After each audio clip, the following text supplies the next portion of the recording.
Next presenter is Dr. Amanda Szabo. Amanda is currently assistant research professor in internal medicine at University of Kansas Medical Center, Center for Physical Activity and Weight Management, and she's also part of the Alzheimer's Center. And she's going to talk a little bit about some great programs that they're doing that not only combine rigorous evaluation, but also really applicable and interventions that I think any school can adopt. All right. Thank you very much for that introduction. So I'm going to take a little bit of a step back and talk a little bit more about a research study that we have kind of taken feedback from the community as well as the organizations, and then to impact childhood obesity and outcomes in kids in elementary school. So clearly we all know that being overweight and obese in our youth is an extreme problem. But the main problem with this is that overweight and obese kids become overweight and obese adults. So we need to start targeting this program or this issue as soon as possible. And clearly this is a problem because the National Institute of Health has dedicated over $10 million just in the Kansas City area to targeting this problem. We take a look at our ecological model for childhood obesity. We see that childhood weight status is at the center of the issue, and this is affected by characteristics of the children themselves, as well as parenting, family, external factors, and then the community that surround them. And I'm going to be targeting all of these ones that are circled here. These are ones that we feel that we can target within the school system. And why did we choose school? Because kids go to school.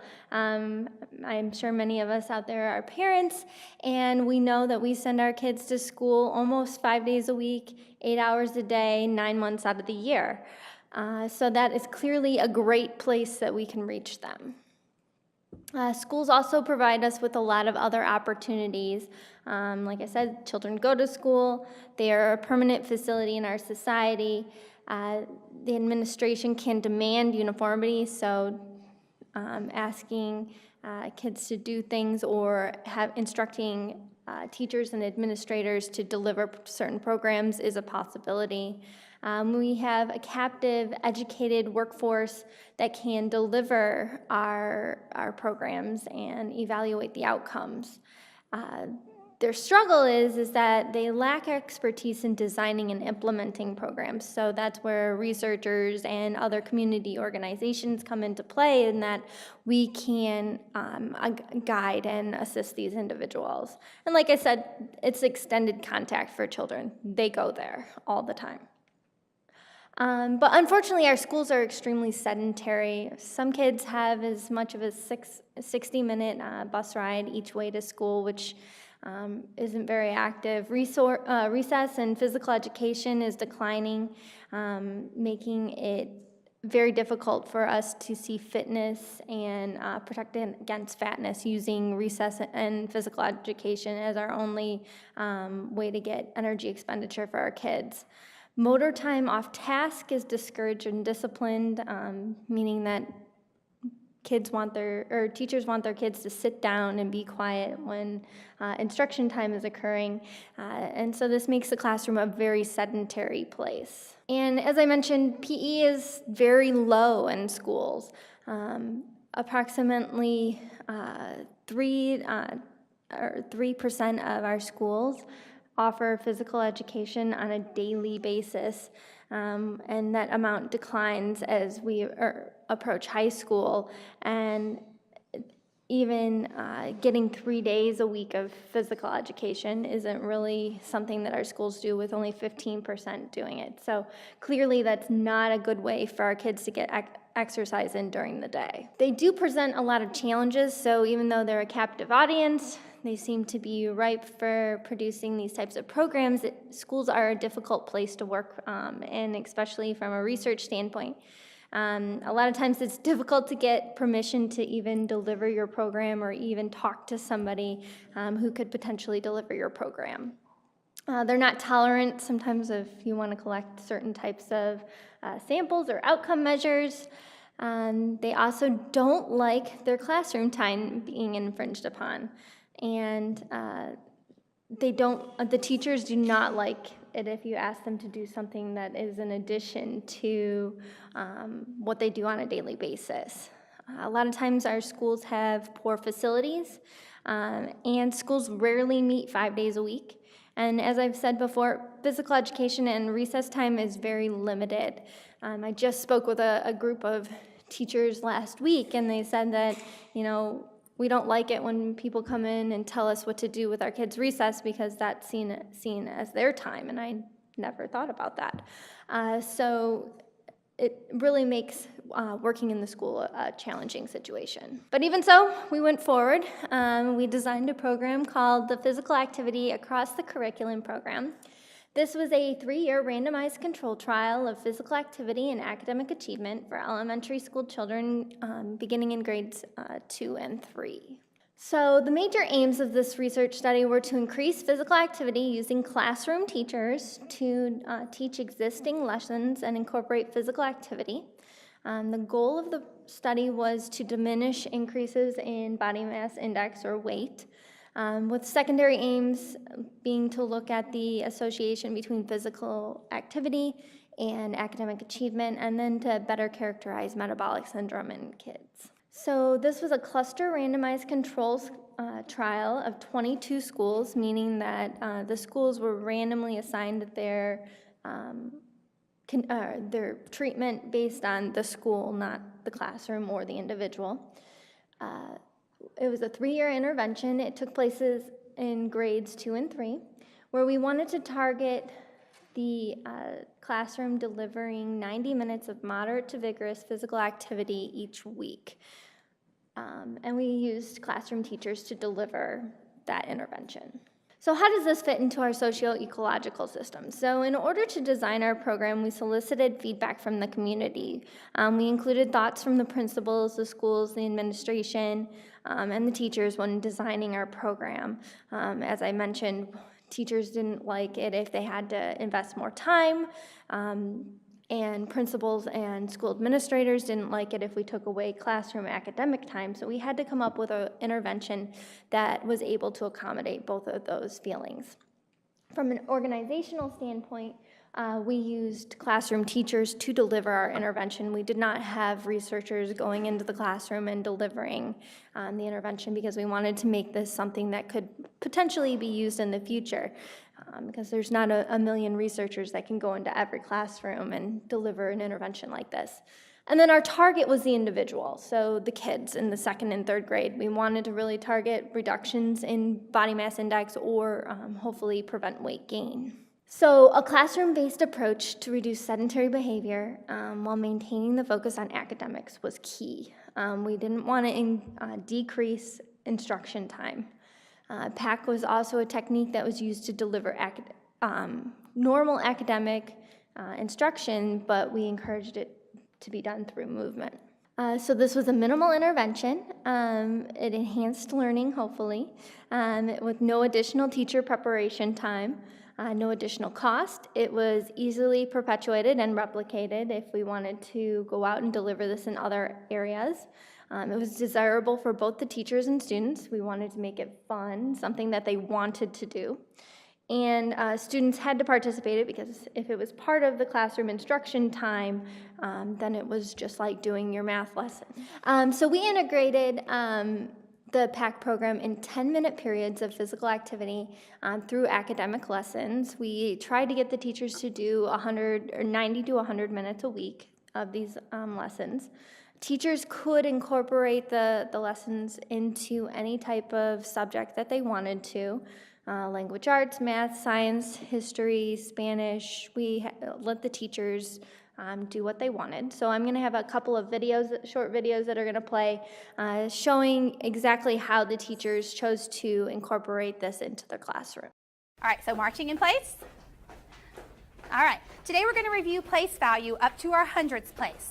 So here we have our hundredths place, our tens place, and our ones place. And for this exercise today, we are going to play a game called Magic Number. So I'll pick a magic number caller, and I'll show you how it's done first, and I'll let one of you come up here and be the magic number caller. When you're up here, you don't look at the number behind you. Okay, so you're going to come up to the room, then I'm going to put the number up, and you stay looking this direction because you're trying to guess the magic number without seeing it. So here's how it works. We all start marching, and I start with my hundreds place as the caller. I might say 100. You guys would tell me if the hundreds place is higher or lower. So if I'm at 100, you guys would say higher, and then we'd keep on marching. And so I would say 200, higher, 300, higher, 400. Oh, now that's the right number, right? So when you get to that, you say hundreds place. So I say 400, and you say hundreds place. So now we're going to our tens, and now we're going to go to a jog because we're going to guess the tens. We're getting closer to the number, right? So we're going to jog. Okay, so now I know it's 400 and something, so now I'm going to guess my tens place. I'm going to start high. 480. Lower. 460. Lower. 470. Lower. Oh, you told me lower, didn't you? And I actually accidentally went higher. 430. Lower. 420. Exactly. And what you're going to say is tens place. Very good. And now we're going to run because we're really close to the number, aren't we? We're going to run. 425. Lower. 424. Lower. 423. 100. And then we're going to say magic number. And then we're going to do 10 jumping jacks. Ready? 1, 2, 3, 4, 5, 6, 7, 8, 9, 10. Okay, back to that marching. And who thinks they might want to be the magic number caller like I did? All right. So your first word, and don't start doing the exercise yet. I want you to think about it before you actually start doing the exercise. Okay, so jumping jacks for AU, hopping on one foot if you think it's AW. Your first word, claw. Not yet, not yet. Think about it. The cat has a sharp claw. 3 seconds. Is that AU or AW? 3, 2, 1. Oh, it looks like very good. You should be hopping on one foot because it is an AW word. All right, go back to a march. And what we're going to do now is we're going to spell the word claw while we do frog hops. Can you do that? All right, are you ready? Down. C, L, A, W. Very good. Back to that march. All right, so those are a couple of examples of ways that teachers incorporated movement into their everyday class routines. So being researchers, we like to get results from our studies. So here's a little bit about what we found from this first study. So on average, the program was delivered about 4 days a week with PAC. Schools were in session about 4 days a week, with PAC being delivered between 3.5 and 3 days out of the week during that time. We saw that BMI change across the 3 years for the PAC schools was the best for those kids who received the PAC intervention at least 75 minutes out of the year, and that we saw less of a gain in body mass over the course of the year. Academic achievement changes. So we saw when we compared kids who received the PAC intervention to control schools that did not receive the PAC intervention, we saw that there was significant improvements in reading, math, and spelling in all of those kids who received the intervention. So thus indicating that physical activity might have a good outcome for academic achievement. We also got feedback from our school community, so the teachers and the principals who were responsible for employing the program. 63% of the teachers reported that there were no barriers to incorporating physical activity into their classroom curriculum, where 26% reported some time constraints, in particular standardized testing and trying to meet the needs of standardized testing. Field trips, substitute teachers were all types of barriers that needed to be addressed so that teachers could deliver the intervention. However, less than 1% indicated that they needed additional help from the staff, so that was good as far as sustainability, and that they didn't need us in order to deliver the intervention. So how is PAC implemented? So Many of the teachers chose to directly incorporate it into their lesson plans, like the videos I showed, but there were other means in which the teachers also incorporated the program. Most of the teachers reported that their kids did enjoy participating in the program and that they enjoyed participating in the program as well. And that they enjoyed being physically active, and that they felt that it enhanced their sense of well-being and being able to incorporate physical activity in the program. And the interesting thing is that we provided them with a notebook of example lessons that they could use, as well as some other materials, and mostly they indicated that they didn't really use them. So that's interesting, but that's good. I mean, it means that they didn't need our help.